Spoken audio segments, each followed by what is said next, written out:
Support સંઘ ગુજરાત પ્રદેશ દ્વારા પ્રથમ સમૂહ લગ્નનું આયોજન 21 એપ્રિલ 2024ના રોજ રવિવારે ગુજરાત પ્રદેશ અધ્યક્ષ પ્રવીણભાઈ નિકુંબ, ગુજરાત પ્રદેશ ઉપાધ્યક્ષ દર્શનભાઈ શાહ તથા તેમની ટીમના સભ્યો દ્વારા શ્રી ચારભુજા મંદિર શ્રી ક્ષત્રિય કુમાવત સેવા સમિતિ કુબડથલ પાટિયા કુંજાડ ગામ ખોડિયાર માતા મંદિરની પાસે અમદાવાદ ઇન્દોર હાઈવે આ જગ્યાએ કરવામાં આવ્યું હતું।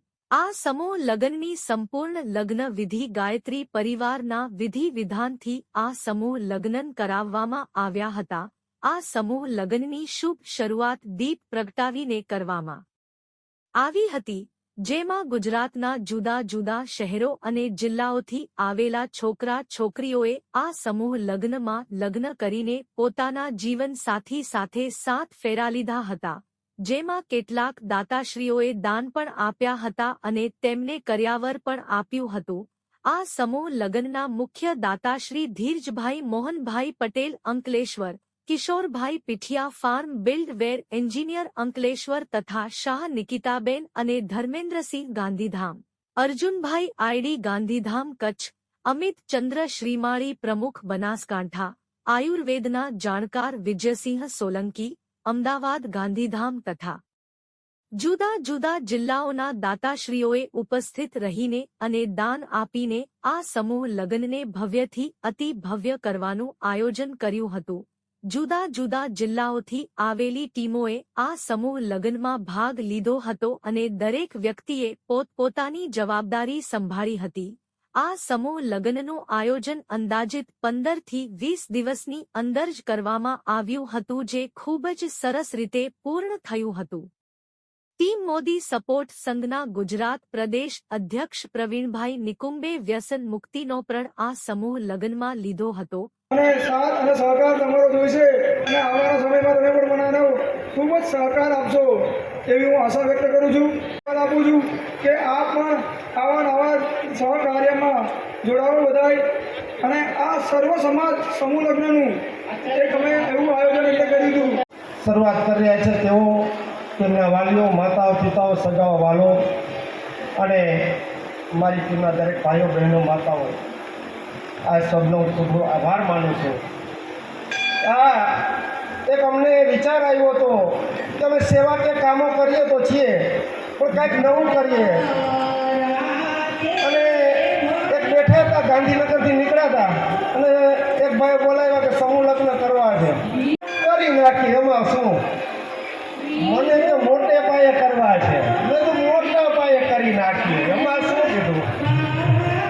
પણ મને એક મારી વાત બહુ હકીકત છે કે તમને ભગવાન ઉપર જ્યારે વિશ્વાસ બેસી જાય ને તો કોઈ કામ અઘરું નથી। વાસી જ્યારે જમવામાં ભૂખ્યો હોય કે આવી બેન દીકરીઓ કે જેમને લગ્નની પોતાના ઘરે કરી શકવાની તાકાત હોય ત્યારે આ ટીમ ખડે પગે ઊભી છે ને એમાં મારો એક એક કાર્યકર એનું લોહી રહ્યું છે। એટલે અમારા દરેક કાર્યકરોનો હું જેટલો આભાર માનું એટલો ઓછો છે અને આજે દાતાઓ અહીં ઉપસ્થિત છે જેને ખોબલે ખોબલે અમને દાન આપ્યું છે અને આ એક ખરેખર જો તમે માનો તો લગભગ 20 દિવસનું આયોજન છે।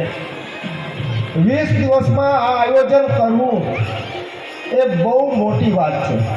આજે મારી ઘરે મારી દીકરીના લગ્ન હોય તો 3 મહિના પહેલાં હું આયોજન કરતો, આ તો અહીં સમૂહ લગ્ન છે અને દરેક લોકો આવવાના છે, કેવા લોકો આવશે, કેટલા મોટા લોકો આવશે અમને પણ ખબર નહોતી, એની કેમ સન્માન કરીશું એ પણ અમે અજાણ હતા। પણ આજે દેવાધિદેવ અહીંયા બિરાજમાન છે અને કહેવાય છે કે ગણેશના કામ ગણેશ રેડવે। પતિઓને નવા જીવનની શુભકામનાઓ પાઠવું છું અને એના આવનારા જીવનમાં કોઈ પણ એવી ધર્મ સંકટ કે તકલીફ આવે ત્યારે ટીમ મોદીના દ્વાર હંમેશા ખુલ્લા રહેશે, કારણ કે આ દીકરીઓના લગ્ન ટીમ મોદીએ કરાવ્યા છે અને જેટલી એના માતા પિતાની ફરજ બનશે એટલી ફરજ ટીમ મોદી પણ સ્વીકારશે। મારો અથવા તો અમારી પ્રદેશની કોઈ પણ ટીમનો એમાં નંબર લખેલો હશે, તમારું કોઈ પણ કામ એવું સાચું હશે અને અટકતું હોય તો ટીમ મોદીને આપ લોકો નિઃસંકે યાદ કરજો। તમારાથી બનતી મહેનત આપના આગળના જીવન માટે, આગળની સફળતા માટે ક્યાંય તમારું અટકતું હશે તો અમે એમાં પણ મદદ કરીશું. કારણ કે આજે એના માતા પિતા અહીં બિરાજમાન હશે, એમને આશીર્વાદ આપ્યા હશે, એને કન્યાદાન કર્યું હશે, જે પણ વિધિથી કર્યું હશે. પણ આજે આપણા માધ્યમથી એમના લગ્ન થયા છે તો આપણી પણ એક ફરજ છે કે આપણે પણ એના એક માતા પિતા તો બની ન શકીએ, પણ એની તકલીફ આવે ત્યારે આપણે એની માતા પિતા તરીકે એની ફરજ અદા કરવાની આ ટીમ પણ નેમ લે છે. આજે જે પણ આપણે લગ્ન કર્યા છે, આવતા વર્ષે આનાથી ભવ્યથી અતિ ભવ્ય લગ્ન કરવાના છે. અને મેં કીધું છે એમ મારી ટીમ પણ મને કહે છે કે સાહેબ ડગલું ભર્યું પછી ના હટવું તો ના હટવું, તો હું ક્યારેય હટતો નથી. એટલે આવતા વર્ષે જિલ્લો કયો છે એ ટૂંક સમયમાં ડિક્લેર કરીશું, સમય પણ વધારે આપીશું. આ 1 મહિનાના ગાળામાં આપણે જે ભવ્યથી ભવ્ય આયોજન કર્યું એ બદલ હું જેનો પણ આભાર માનું. મારી પાસે આપણી ટીમમાં વધારે જો કોઈ મસાલા ખાતું હોય તો હું હતો. રોજના 15 કપ સ્વીકારું જ છું, ખાતો હતો. વિચાર ઘણા ટાઈમથી આવતો હતો અને નોટા છૂટતા પણ સવારથી રૂમેથી નીકળ્યો ત્યારથી નક્કી કર્યું હતું કે આ કરવું છે યાર.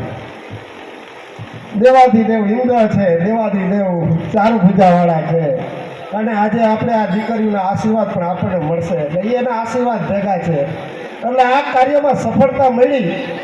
રોજના 15 મસાલા ખાતો હતો એટલે ગણતરી કરો, પૈસાની ગણતરી ન કરતા, એ તો જે થતું હશે એ થશે, પણ શરીરમાં નુકસાન ઘણું થતું હતું પણ છૂટતા નહોતા.